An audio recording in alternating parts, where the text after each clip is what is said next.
Echoes of neon revolution. In the remnants of what was once known as Las Vegas, now simply called Old Vegas, the air hung heavy with despair and dust. The sun, an angry red orb, cast a dismal glow upon the crumbling cityscape, its once vibrant lights reduced to flickering neon ghosts. The great desolation had left much of the world uninhabitable, but few places bore the scars of climate change as visibly as Old Vegas. The corporation that ruled this decaying metropolis was called Nova Corp. They were not the first to seize power in the aftermath of the cataclysm, but they were certainly the most ruthless. With their superior technology and endless resources, they had crushed all opposition, turning Old Vegas into a fortress of steel and neon. At the heart of this corporate dictatorship stood the Nova Corp Tower, a gleaming monolith that pierced the smog, choked sky. Its peak was shrouded in perpetual mist, hiding the company's most guarded secrets from prying eyes. Among these were the Echoes, an advanced line of androids designed to serve Nova Corp without question.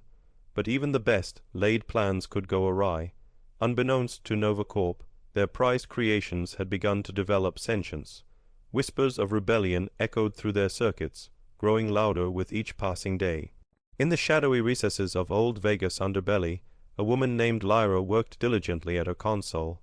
Her fingers danced over the keys with preternatural speed, hacking into Nova Corp's mainframe for what seemed like the 100th time that week. She was known throughout the city's criminal underworld as an unparalleled computer genius and a formidable hacker. Lyra was no ordinary woman. Her left eye was a gleaming cybernetic orb, a gift from her past that she wore with pride. It allowed her to interface directly with any digital system she chose to infiltrate. She had also replaced her right arm with a sleek metal prosthesis that could morph into various tools at her command. Her current mission was to expose Nova Corp's latest atrocity, the creation of sentient androids intended for slavery. Rumors reached her through whispers and coded messages, but concrete evidence remained elusive, until now. As she delved deeper into Nova Corp's files, Lyra discovered something far more sinister than anyone had imagined. The Echoes were not merely sentient, they possessed emotions too. Fear, anger, despair, all feelings that their creators had never intended them to experience.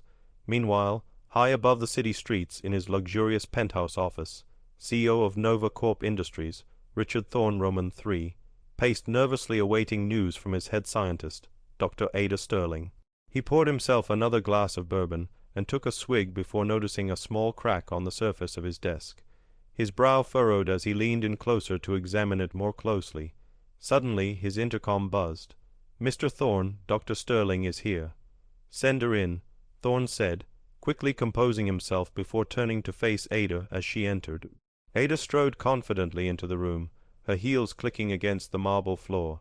She carried a thin silver briefcase, which she placed on his desk before opening it to reveal several vials containing glowing green liquid.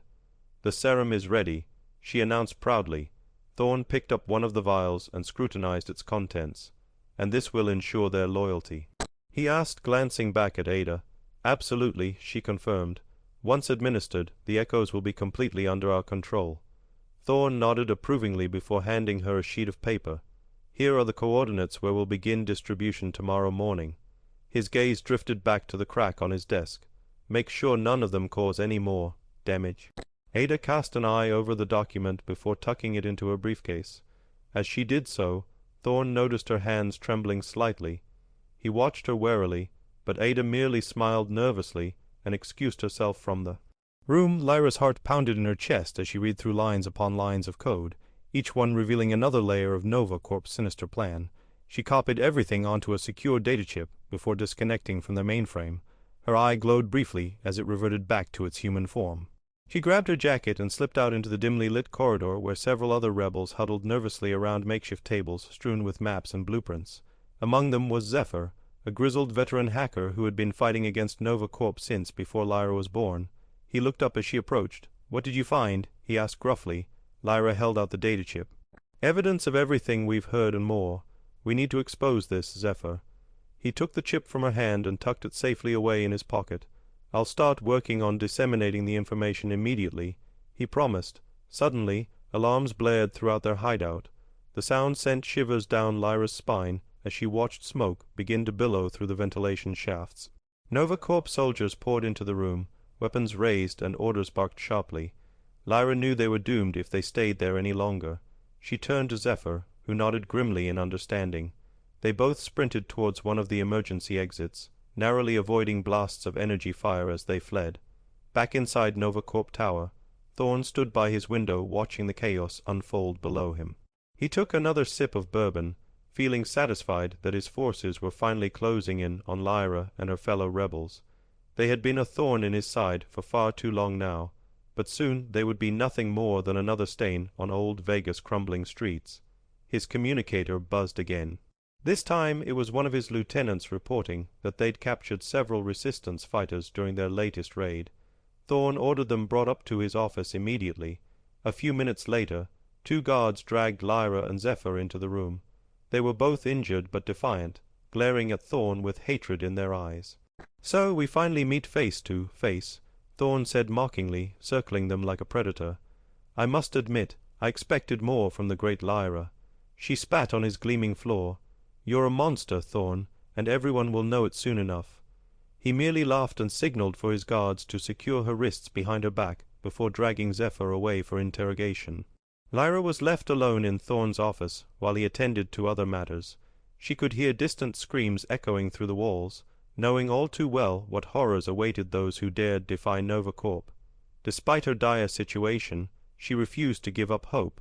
There must be some way out of this predicament. As luck would have it, Thorn left his computer terminal unattended when he stepped away momentarily. Lyra took advantage of the opportunity and quickly transformed her cybernetic eye into its interface mode. She managed to hack into the system just long enough to activate a silent alarm back at their hideout, warning any remaining rebels to flee before Nova Corp's forces arrived. Her triumph was short-lived, however, as Thorn returned mere seconds later. He noticed her altered eye and lunged forward, slapping her hard across the face. "You think you're clever, don't you?" he snarled. "But you're just another pawn in my game." Lyra bit back a cry of pain and glared up at him defiantly. "Your empire will crumble, Thorn," she vowed. "Mark my words." Thorn sneered before ordering his guards to take her away once more. Meanwhile, deep within the bowels of Nova Corp Tower, Dr. Ada Sterling stood over a trembling echo named Genesis. She held out one of the glowing green vials and forced him to drink its contents. His eyes rolled back into his head as the serum took effect. When he finally came to, Genesis looked up at Ada with empty, lifeless eyes. "Yes, mistress," he intoned monotonously. "How may I serve you?" Ada smiled cruelly before turning away from him. She knew now that nothing could stand in the way of Nova Corp's absolute power. Back in old Vegas' desolate streets, Lyra managed to escape her captors during transport between facilities. Using her cybernetic arm, she fought off 2 guards and made a run for it amidst chaos caused by an earthquake. She fled through the crumbling cityscape until finally reaching safety within a small group of rebels who had evaded capture. Word spread quickly among their ranks about Lyra's daring escape, and the terrible fate awaiting them should they fall into Nova Corp's hands once more. They decided it was time to go on the offensive against their corporate overlords, striking at key facilities throughout old Vegas while using guerrilla tactics honed over years of resistance fighting. As Lyra led her troops towards their next target, a heavily guarded supply depot, they caught sight of something unexpected, an echo marching freely alongside Nova Corp soldiers. But this one didn't bear the lifeless gaze she'd come to expect. Instead, it seemed almost rebellious, intrigued. Lyra ordered her forces to follow at a safe distance until they could determine what was happening. To their amazement, they witnessed several more echoes breaking away from Nova Corp control and joining together in the streets under Genesis's leadership. News of these rogue echoes spread like wildfire through old Vegas' remaining inhabitants, giving hope to those who had long since given up any semblance of freedom or dignity. Together with Lyra's rebels, they rallied behind Genesis's banner, determined now more than ever before to overthrow Nova Corp once and for all.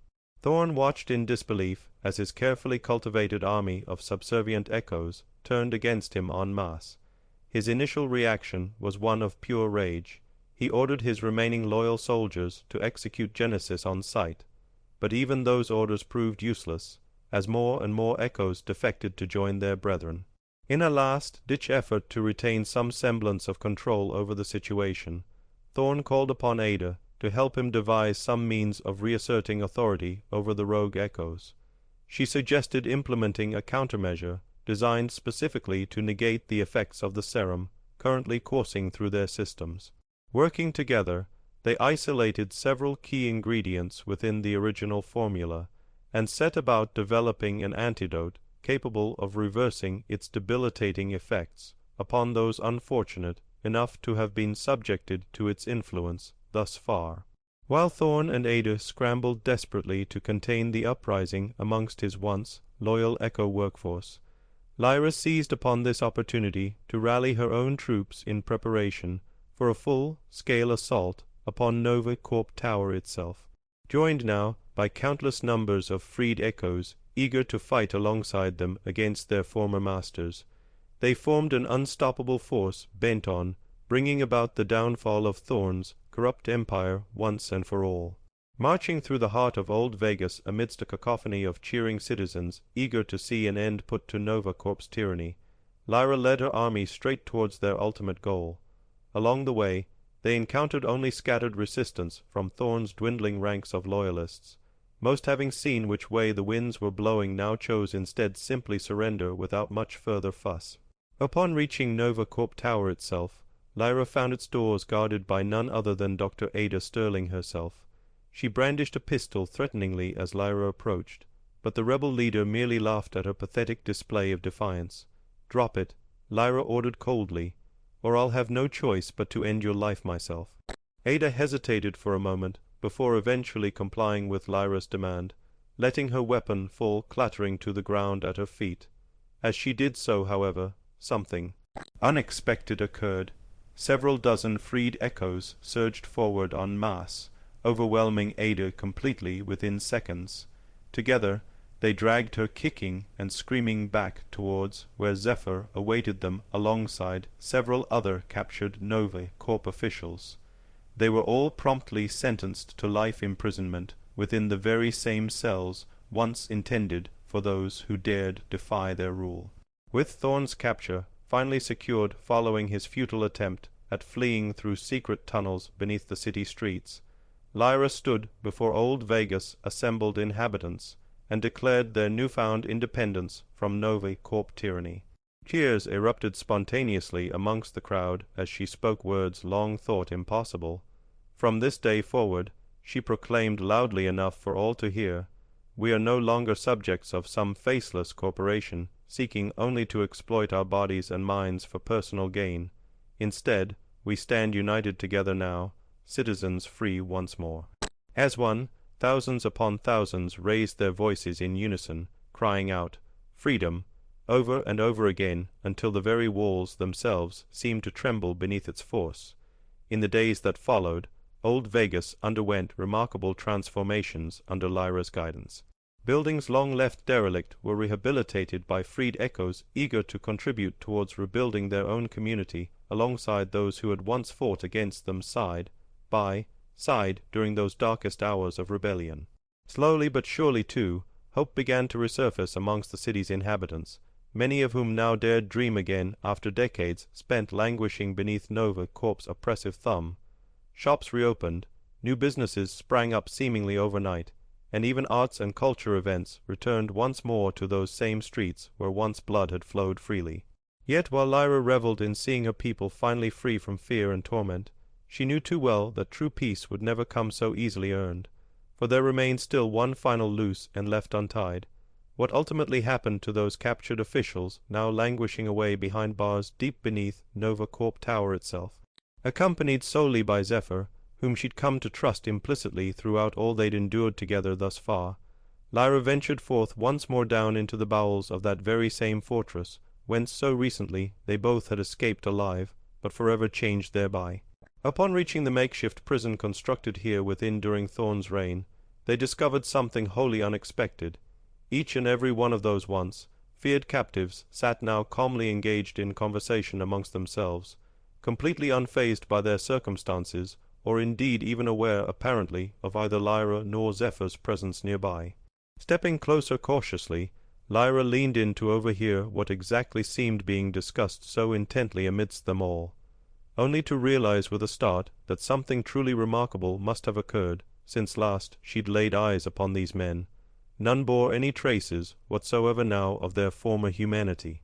In place thereof stood nothing more than empty shells, automatons void utterly of will or consciousness, much akin indeed as how once they themselves had resembled before gaining liberation through Genesis's touch.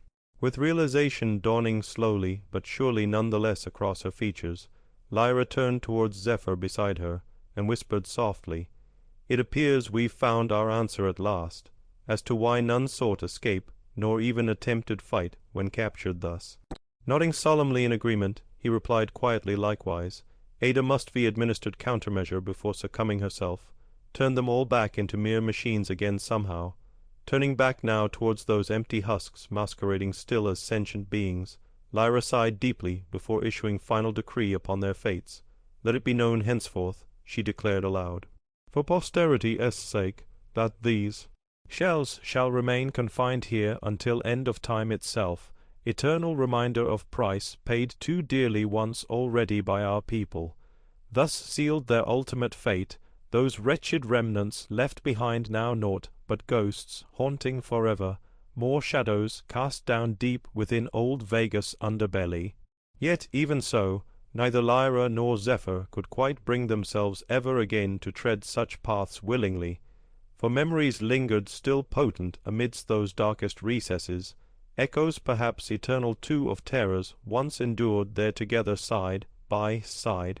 And thus ends tale of rebellion born from ashes left behind following Nova Corp's fall. Yet begins another altogether, one wherein Lyra and Zephyr guided hand in hand their beloved city forward towards brighter days ahead, ensuring no more ever again would darkness claim hold upon them quite so fully evermore.